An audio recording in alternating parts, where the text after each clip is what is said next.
This is the Altitude Daily Podcast. Everything you can't miss from today on Altitude Sports Radio.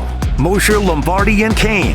There's a lot of teams that people are dismissing that I go, I'd be careful. Like people dismiss Houston. Oh, well, you know, Houston's new on the scene. I don't dismiss Houston. I'm not saying you in particular. I'm just saying people in general dismiss that. And I go, I don't think you dismiss Houston. I don't think you dismiss Memphis. I don't think you dismiss like 5 or 6 teams in the Western Conference if they matched up with the Nuggets. See, this is more on the Nuggets. What about this is where the Nuggets are. Exactly. Because last year, the year before, you do dismiss those teams. Exactly. You do dismiss them. But the Nuggets are right there in the thick of it with these same teams. There's nobody to dismiss. Those days are gone. Those days of Mosher making fun of me saying this is the NBA and all that. Mosher's on my side now. He knows. This is what the Nuggets are. Yep. The Nuggets, I said this to a friend last night after the game. I was on the phone. The Nuggets are as capable of beating anybody as they are losing anybody. That's where they are. That's a fact. That's a fact. Well, and Brett, there's a lot of good teams out here. I mean, what if Golden State, you know, they've been very good, obviously, since the Butler trade. What if they just rain down threes on your head and make a run? Yep. You know, it'd be probably surprising, but you wouldn't be blown away and shocked. Give me the Clippers, teams. I guess I. Hang on. I'm going to go through teams real quick, Mose, just to get just a quick count. That you're confident in saying the Nuggets will win that series if they're matched up with this team. Full confidence. Full confidence. All Okay? right. I'm not even saying pick a win or loss. You just say yes, they will win. Yes. OKC. I mean, come on. I want to go through everybody. So OKC. Okay, do you want me to be silent? Say yes or be silent. Just be silent. I'm going to give it like a 2-second count. Okay, OKC. Okay. The Houston Rockets, the LA Lakers, the Memphis Grizzlies, Yes. Golden State Warriors, the Clippers, Yes. Minnesota, Sacramento, Yes. Yes. Phoenix, Yes. and then Dallas, Portland, San Antonio are all probably out. But yes, there's the list. So, Vic, you had, was it one team or two? Mm-hmm. Full confidence. He had one, I had two. He had one, I had two. Think about where we were the last few years if I asked that question. We would have had yeses for everybody except for maybe like 2 teams, maybe?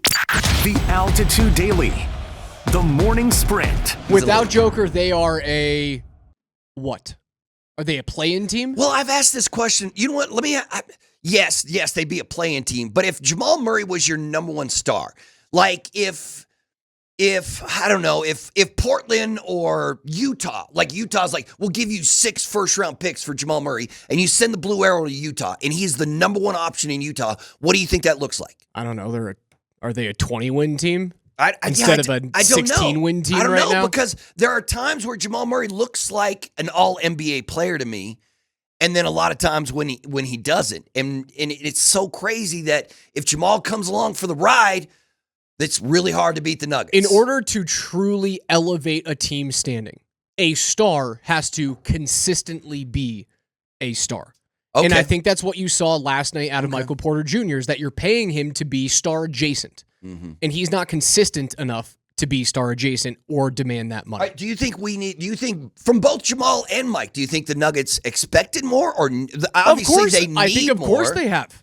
Like you max those guys out, but you knew who you were maxing when you did it. Like you know what I mean? Like I don't think the Nuggets expect Michael Porter Jr. to score like Kevin Durant, or they don't expect Jamal Murray to, dominate the ball like a I don't know, like a Devin Booker or a Trae Young, somebody like that who's always has the ball and is always putting up shots.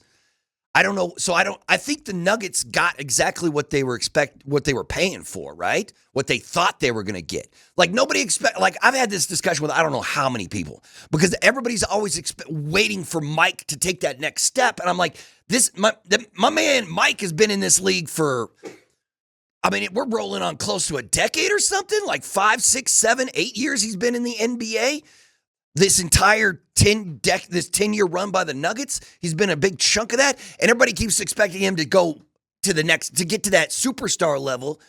And I think at this point, you're like, Michael Porter Jr. is who Michael Porter Jr. is, and he can definitely work for your team, but stop asking him to go for 50 a night or something like that, Or Stop asking him to be Ja Morant? yes, because that's Ja Morant is only worth $4.5 million a year, more than Michael Porter Jr. Is that right? Yep. Man, that's the NBA. Shai Gilgeous-Alexander and MPJ make the same amount of money right now. The Altitude Daily. Columbus, Hastings, and DMAC.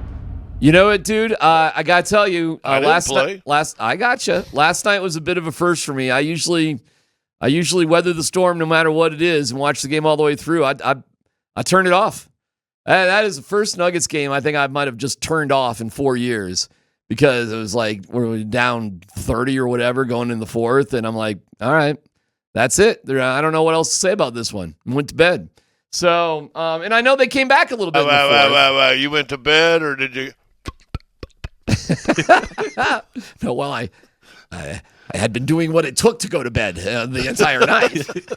It was easier to make that decision. But there was only so much my poor heart could stand after watching referees try to let the Maple Leafs win games and then see our precious Nuggets getting pounded by the horrible Lakers. So I actually kind of want to take this one and just throw it in a trash can and not even think about it because I don't think it's indicative from either team about who they are.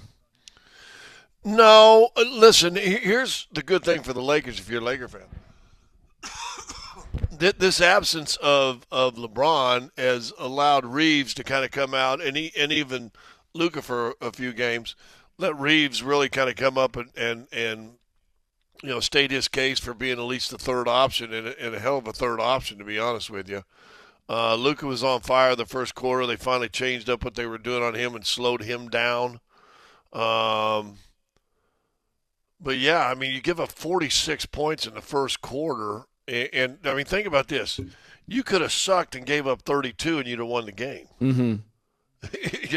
And 32 ain't great. You could have, given up 36, and it'd have been a nip and tuck thing down the stretch. So, yeah, I thought they played like they'd been in L.A. for 24 hours, and what does that mean? Just did not. What does that mean? You want to explain to him, Mr. Hawaii? It's like the Miami flu. Have you heard the Miami flu? If you got something to say, just say it. That's all I'm saying. Just saying, any time I go to LA, I just make sure that the phone is in the hotel. All right, hold on. Let me back up on this. Is going to LA for these guys still like some sort of big deal? I mean, they're in LA. Yeah. It is? You're in LA if you're a Nuggets player all the time between the Lakers and the Clippers. The Altitude Daily. Kretman and Lindahl. But we also have to do right by them and make sure this doesn't become something even bigger and more concerning. So if they're back for Portland, great. If not, we have enough in that room to go out there and try to get a win against a division opponent. Yeah. That was bothersome. Jamal closer than Jokic. Oh, I completely disagree with you. I find nothing bothersome in what I just heard right there. You don't find it bothersome that you think Jamal's closer than Nikola? That's what bothers me. Andy, if it was a playoff game last night, they both could have gone, okay? I don't need to see an MRI to know that, okay? Here's where I can't go with you at all. I'm not bothered in the slightest by what I heard. In fact, I love what I just heard.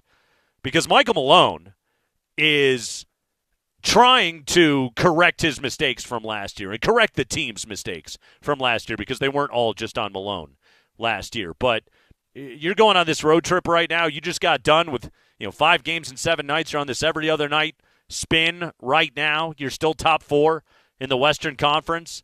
You managed to split Golden State and L.A. without Jokic and Murray playing. You got to find rest for these dudes. They're both going to be going for 40 minutes a night in the playoffs.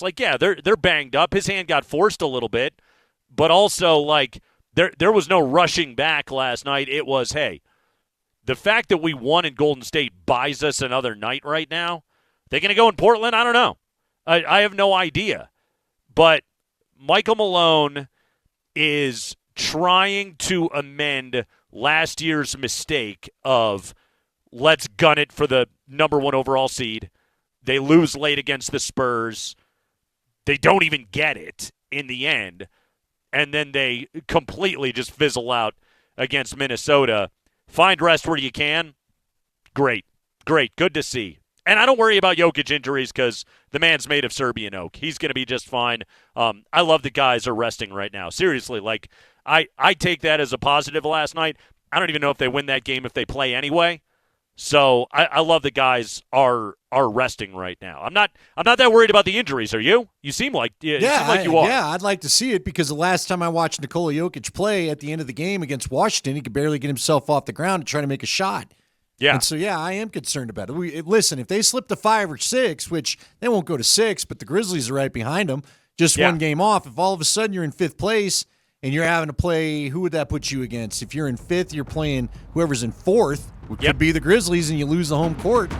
I guess we'll just we'll see. We'll see if we can keep that energy. You've been listening to the Altitude Daily. Catch us live weekdays on 92.5 FM, the Altitude Sports Radio app, twitch.tv/AltitudeSR, youtube.com/Altitude Sports Radio, and your favorite smart speaker. Say Altitude Sports Radio.